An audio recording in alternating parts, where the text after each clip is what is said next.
Selamat sejahtera, ini adalah ahli kumpulan saya. Nama saya Sam Sing Hui. Nama saya Wong Sin Tat. Nama saya Kunun Surawan. Nama saya Samrat Kumar. So, sejak kebelakangan ini, negara kita dikembangkan dengan perilaku rasuah yang berlaku dalam kalangan pemimpin negara sehingga menjadi berita di luar negara. Implikasi dari gejala rasuah ini akan menyebabkan keburukan imej negara dan juga kita sebagai rakyat. Oleh itu, kami akan membincang topik ini tentang anti rasuah dalam negara kita. Oleh itu, pembincangan ini akan dimulakan oleh Sentat. Okey, bermulakan saya nak tanya question, bagaimana rasuah mempengaruhi masyarakat dan negara? Bagaimanakah rasuah mempengaruhi rakyat? Dia akan mempengaruhi rakyat dalam suatu cara yang tidak baik. Dia akan ajar rakyat yang duit ni adalah segala-galanya. Dengan duit kita boleh buat apa-apa. Nak bunuh orang ke, nak buat jenayah-jenayah besar ke, kita akan dengan duit tak akan ditangkap, tak akan dimasukkan penjara. Itu adalah satu implikasi yang rasuah mengajar kepada rakyat. Dia akan mengajar rakyat juga untuk salah guna kuasa dalam banyak cara. Betul. Yang sebenarnya akan rosakkan sebuah negara sebenarnya. Ya, ini tak baik kepada imej kepada negara kita. Yang contoh, you masuk itu penjara, you boleh rasuah itu ahli-ahli politik untuk keluar. So, inilah tidak baik kepada kita punya masyarakat. Betul. Dan kita punya ekonomi. Tak adil, betul. Ya, betul. Itu je? Ini saja. Okay, so soalan saya kepada Kuna, bagaimana rasuah mempengaruhi masyarakat negara kita? So, pada pendapat saya, bagaimana rasuah mempengaruhi masyarakat Malaysia adalah masyarakat Malaysia ingat kalau kita melakukan perkara rasuah, kita akan mendapat layanan yang lebih istimewa. Yang itu layanan yang tidak adil kerana semua orang di Malaysia adalah sama. So, kalau kamu nak dapat layanan yang istimewa, kamu perlu kerja keras untuk dapat layanan tersebut. Kamu tidak boleh merasuahkan seorang untuk dapat layanan tersebut. Sebab contohnya macam meminta rasuah untuk mempercepatkan perkhidmatan. Kata kamu tak nak tunggu dalam bus station yang sangat lama, kamu membayar rasuah supaya boleh mendapat tiket lebih cepat. Ataupun lagi satu contoh ialah meminta rasuah ataupun duit kopi daripada pelanggan-pelanggan ataupun orang yang telah membuat kesalahan di jalan raya. Like for example, contohnya macam pihak polis yang akan tanya duit kopi daripada orang yang telah membuat kesalahan dekat jalan raya atau lalu lintas supaya tidak perlu membayar saman. So itulah satu perkara yang sangat tak adil dan mustahil untuk dilakukan oleh seorang rakyat Malaysia. Sebab itulah pada pendapat saya aku boleh ceritakan tentang itu. Ya, betul. Kes saman itu ialah terpaling common dalam negara kita. So, soalan lain, apakah contoh-contoh yang penting dalam negara kita? Contoh-contoh yang kes rasuah yang sangat penting dalam negara kita ialah, saya ingat semua orang dah tahu tentang kes 1MDB yang telah berlaku pada tahun 2018.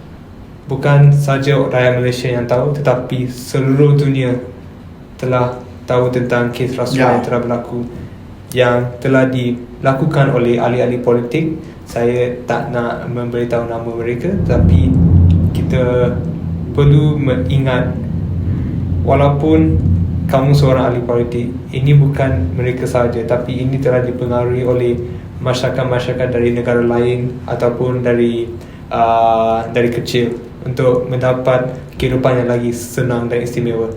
Lagi satu kes yang sangat popular, iaitu yang sangat terkenal, ialah kes tabung haji yang telah berlaku pada tahun 2019.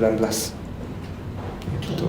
Yang itu yang memang kes 1MDB ialah salah satu contoh yang memang membawa kesan yang buruk kepada negara kita. Betul. Ya, so soalan Seterusnya saya nak tanya Samrat, bagaimana rasuah berkait rapat dengan pembangunan ekonomi sebuah negara? So bagaimana rasuah akan ada impak kepada ekonomi negara?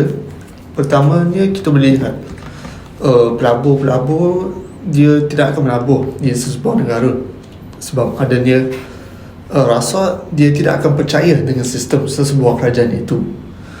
Dan bukan itu saja, kalau kita boleh lihat, kalau rasa berlaku dengan skala besar, sesebuah kerajaan tidak akan ada duit untuk membangunkan sebuah negara. Kita boleh bagi contoh, kalau di sesebuah sekolah kerajaan ingin perbaiki fasiliti kat sekolah, tidak akan berlaku kalau adanya rasuah sebab kerajaan tiada duit.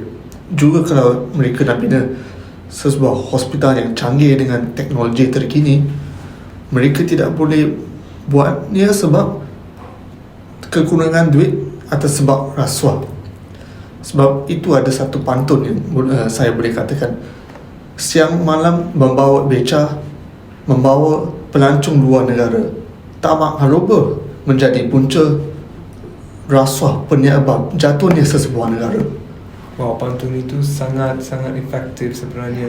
Ya, Wow.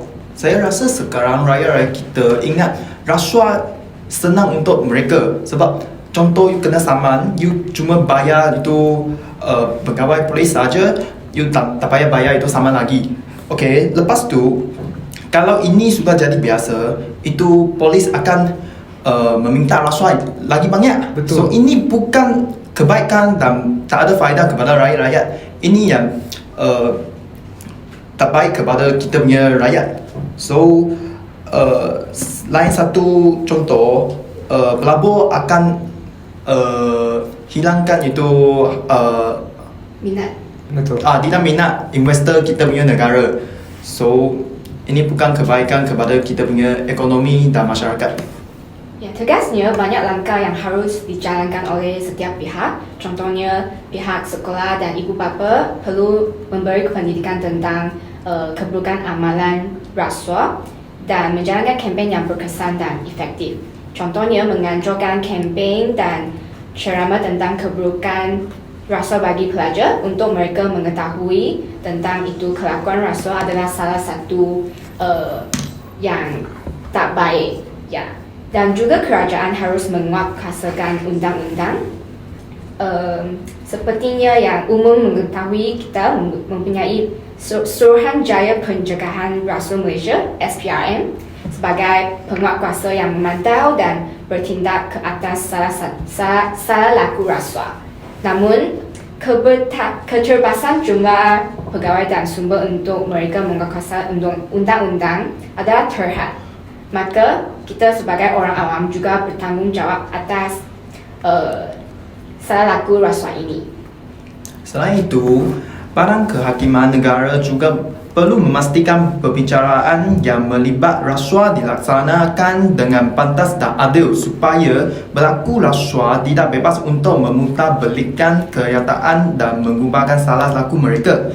Jika berlaku rasuah dibicarakan dengan pantas dan dihukuman untuk menjalani hukuman penjara tanpa sebarang prejudis, secara ramai yang akan menjauhi amalan buruk ini. Sekian, terima kasih. Terima kasih. Terima kasih.